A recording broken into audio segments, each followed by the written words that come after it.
My wife cheated on me and wanted a divorce, demanding half of everything.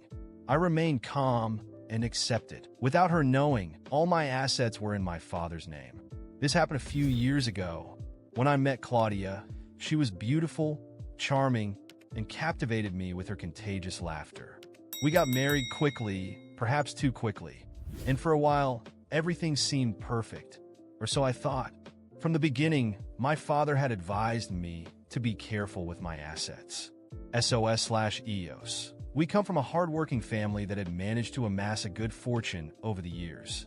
My father was always very shrewd in business and instilled in me the importance of protecting what we had built. So, following his advice, everything I had from the house we lived in to the cars and the bank accounts was in his name. All this without Claudia knowing. At first, I had no reason to distrust her.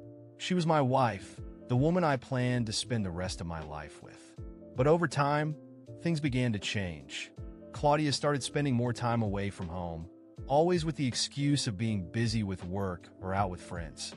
What really sparked my suspicions was when she started showing too much interest in our finances. She began asking me exactly how much I earned, how much things cost, and if we had insurance in case of emergencies. One day, I decided to follow her after she told me she was going to a work meeting. It turned out that the meeting was at the most expensive restaurant in the city. But she wasn't alone. I saw her having dinner with another man, laughing and being much more affectionate than she had been with me in months. My heart broke into 1,000 pieces at that moment. But I didn't let anger blind me. I knew that if I acted impulsively, I could lose everything. Instead of confronting her immediately, I began gathering evidence.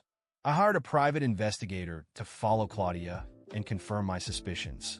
For weeks, he sent me photos and videos of the two together, holding hands, kissing, and going into hotels. It was evident that Claudia was cheating on me, and the worst part was that she didn't seem to care if I found out or not. Finally, the day that would change everything arrived. One night, when I came home from work, Claudia was waiting for me in the living room. She had that cold, calculating look that I had already learned to recognize. She told me that she was no longer happy in our marriage, that she had met someone else, and that she wanted a divorce. But not only that, she also wanted half of everything. I remember how my stomach turned when she said that. I knew she wasn't asking out of need, but out of greed and spite. She was convinced that she would take a large part of my money and property, believing it belonged to her. But what Claudia didn't know was that everything she wanted wasn't really in my name. I decided to go along with it without showing any emotion and simply accepted the divorce. I told her that, of course, there was no problem and that we would resolve everything as soon as possible. What she didn't know was that I had a plan up my sleeve, one that I would put into action as soon as we signed the papers. When we finally met in court to sign the divorce papers, I kept the most serene expression possible, even knowing the storm that was unfolding on Claudia's side. She arrived, accompanied by a lawyer who seemed more interested in earning a big commission than in resolving anything. She already had that victorious look, that side smile that said, "I'm going to ruin you." Little did she know that the real blow was yet to come. We sat down, signed some documents, and her lawyer soon demanded an inventory of assets. He began listing what he believed to be a fortune.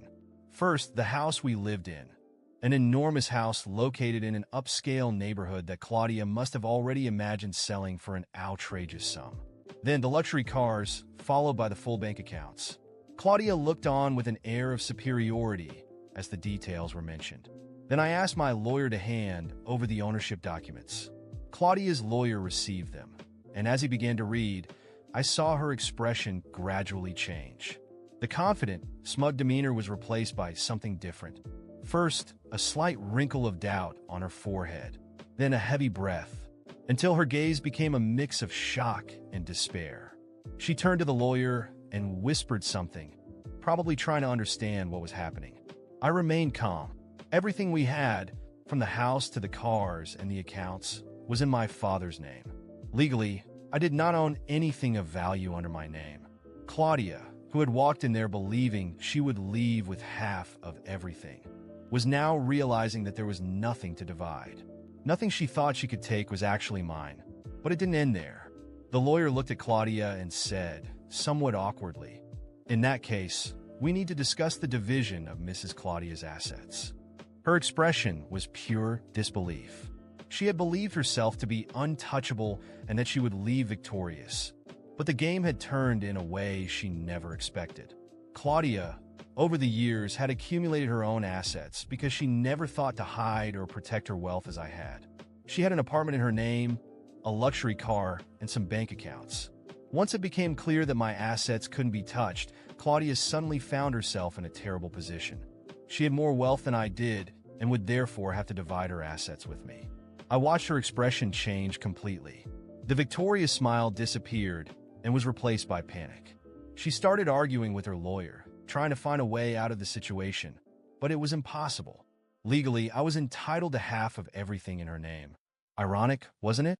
She came after half of everything she thought belonged to me, and now she was the one who had to divide what she had with me. At the end of the process, I walked out of there with half of Claudia's apartment, half of her car, and a considerable portion of her bank accounts. Each signature she gave on the papers was accompanied by a bitter expression and a stifled tear. I was calm the entire time, almost impassive, while she showed the growing fury of seeing her plan fall apart. After everything was finalized, Claudia tried to approach me, questioning how I could do this to her. Me? Do this to you? I responded, almost laughing at the hypocrisy.